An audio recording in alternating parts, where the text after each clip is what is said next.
Nako, eto na, snap election.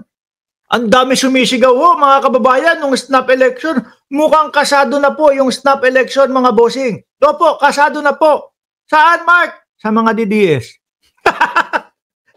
Langya ka, kasado na. Sa mga DDS lang pala. Akala ko lahat na. Eh, bakit daw? Kasi ito, mga bossing, kilala nyo to. Kilala nyo to. Pag sinabi ko pa lang na karamihan ng kanyang kliyente nakakulong. Kilala nyo na, di ba? Kung ayaw mag-resign ni Bongbong Marcos, di snap election na lang. Si Cayetano nagpaumpisa niyan eh. At sinigundahan yata nung kapatid, yung babae. Si Cayetano, yung Cayetano din, si Pia, no? Sabi ni Annalyn, Ando, kala ko totoo na. Oo nga ho, mga kababayan. Yung snap election, kasado na ho talaga. Yes, totoo. Saan? Sa mga DDS. Sila, kasa nila. Di ba? Kung ayaw daw mag-resign ni Marcos, snap election, hear it. Masama din siguro loob nito kasi yung mga kliyente niya, biruin mo, nasa Oblo, karamihan. Tebes. Yung si Alice Guo, si Cassandra Leong. Sino pa? Sino pa? Si Denise yata, kliyente din ito. Si Buloyski. Madami pa iba. Di ba? Basahin nga natin yung mismong sinasabi. Nanawagan ang partido o PDP. PDP naman pala. Alam na namin niya, PDP. Tapos sasabihin ng PDP, malakas kami. Ayun. Tapos yung 2025 election, 3 nanalo sa kanila, 7 talo. Wala pong ibang ginawa. Wala pong doon sa mga kampanya nila, wala pong ibang ginawa kundi manira lang po ng manira No? Targetin si Bongbong Marcos. Akala mo naman si Pangulong Bongbong ang tumatakbo bilang senador ng 2025 election. Talo sila. 7 lagas, 3 lang nanalo.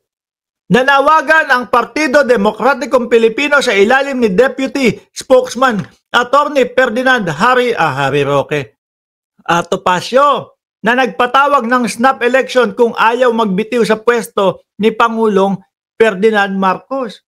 Sabi, wala naman daw sa konstitusyon natin yung ganyan. Di ba?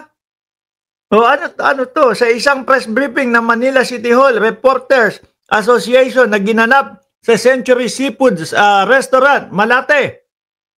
Kung ayaw niyang mag-resign, magpa-snap election na lang siya. Bakit?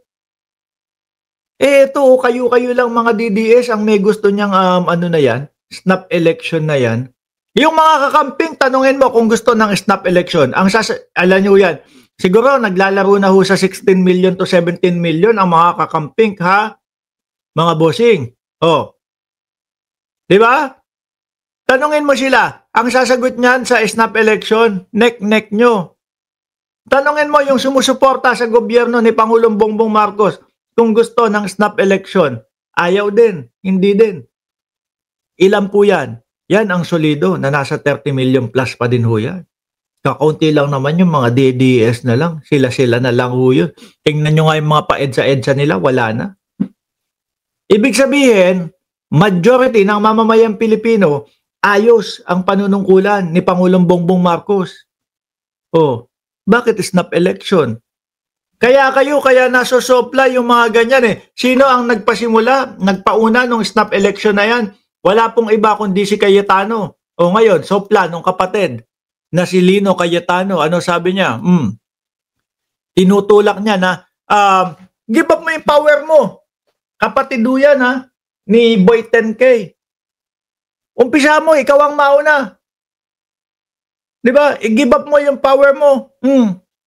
Director and ex-Taguig Mayor Lino Cayetano has backed the call of his brother, Senate Minority Leader Alan Peter Cayetano for the country's top leader resign their post, but said the Cayetano should set an example to resign. Mauna ka daw. Cayetano, binakapan ka. Pero ikaw daw ang maunang mag-resign. Di ba? Malay nyo, no? Sabi, o sige po, si Alan Peter Cayetano, no, ginawa. Ito po, magre-resign na po ako bilang pagtugon doon sa aking panawagan na snap election. No, nag-resign si Cayetano. Sinunda naman ni Pia Cayetano, no? Kumbaga, senaryo lang ang sinasabi ko, kinukwento ko ha. Sinunda naman ni Pia Cayetano. Sumunod naman si Bato. Siyempre mga DDSU yan.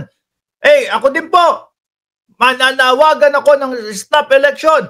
Sasali ako. Magre-resign din po ako. Yung mga DDS, mga naunang mga nag-resign. Si Bato, sino pa ba? Yung mga hardcore na mga DDS, Cayetano, tapos yang si Bongo, mga nag-resign. Tapos hindi na sinundan nung iba. Resign na kayo ha. O sige, babay, tas walang nangyari. Naku po, paano yun? If ever na ang ICC dumating na ho. Wala na, hindi na sila pwedeng tawag dito, hindi na sila pwedeng shieldan ni Boy Quezon, ni Quezon, di ba?